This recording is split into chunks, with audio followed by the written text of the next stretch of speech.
एकादशी व्रतांना अत्यंत पवित्र व महत्त्वाचे स्थान आहे. प्रत्येक एकादशीला तिचे वेगळे महत्त्व, वेगळे फल आणि पौराणिक कथा जोडलेली असते. श्रावण महिन्याच्या कृष्ण पक्षातील एकादशीला आजा एकादशी असे म्हटले जाते. या दिवशी उपवास, जपतप व भगवान ऋषिकेशाची भक्तिभावाने पूजा केल्यास सर्व पापांचा नाश होतो व मोक्षप्राप्तीचा मार्ग सुकर होतो, असे शास्त्रात सांगितले आहे. ही कथा आपल्याला सांगते की संकट कितीही कठीण असले तरी श्रद्धा, सत्य आणि धर्म या आधारांनी माणूस नक्कीच मार्ग काढू शकतो. युधिष्ठिरांनी विचारले, जनार्दना, मला हे जाणून घ्यायची इच्छा आहे की श्रावण महिन्याच्या कृष्ण पक्षात कोणती एकादशी येते, कृपया सांगावे. भगवान श्रीकृष्ण म्हणाले, राजन, एकाग्रतेने ऐका. श्रावण महिन्याच्या कृष्ण पक्षातील एकादशीचे नाव आजा आहे. ती सर्व पापांचा नाश करणारी आहे, असे सांगितले गेले आहे. जो भगवान ऋषिकेशाची पूजा करून हे व्रत करतो, त्याची सर्व पापे नष्ट होतात. पूर्वी हरिश्चंद्र नावाचे एक सत्यप्रिय व चक्रवर्ती राजा होऊन गेले. ते समग्र भूमंडळाचे स्वामी होते.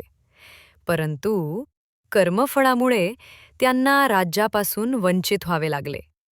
त्यांनी प्रथम पत्नी व मुलाला विकले, नंतर स्वतःलाही विकले. पुण्यात्मा असूनही त्यांना चांडाळाचे दास्यत्व पत्करावे लागले. ते मृतदेहांचे वस्त्र घेत असत, तरीही हरिश्चंद्र कधीही सत्याच्या मार्गावरून ढळले नाहीत. चांडाळाचे दास्यत्व करत अनेक वर्ष गेली.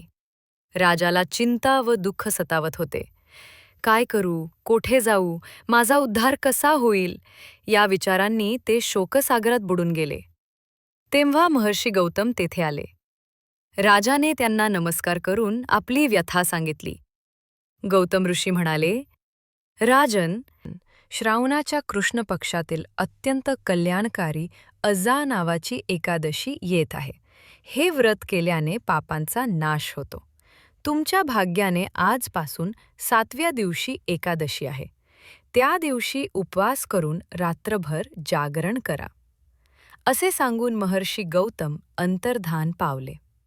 मुनींचे बोलणे ऐकून हरिश्चंद्र राजाने त्या व्रताचे पालन केले. व्रताच्या प्रभावाने त्यांची सर्व दुःखे नाहीशी झाली.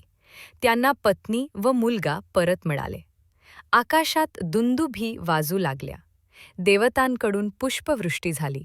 त्या व्रताच्या प्रभावाने हरिश्चंद्रांना निष्कंटक राज्य प्राप्त झाले. शेवटी ते नगरवासियांसह व सेवकांसह स्वर्गलोकात गेले. श्रीकृष्ण म्हणाले, राजा युधिष्ठिर, जे लोक हे व्रत करतात ते सर्व पापांपासून मुक्त होऊन स्वर्गात जातात. या महात्म्याचे पठण व श्रवण केल्यास अश्वमेध यज्ञाइतके फळ मिळते.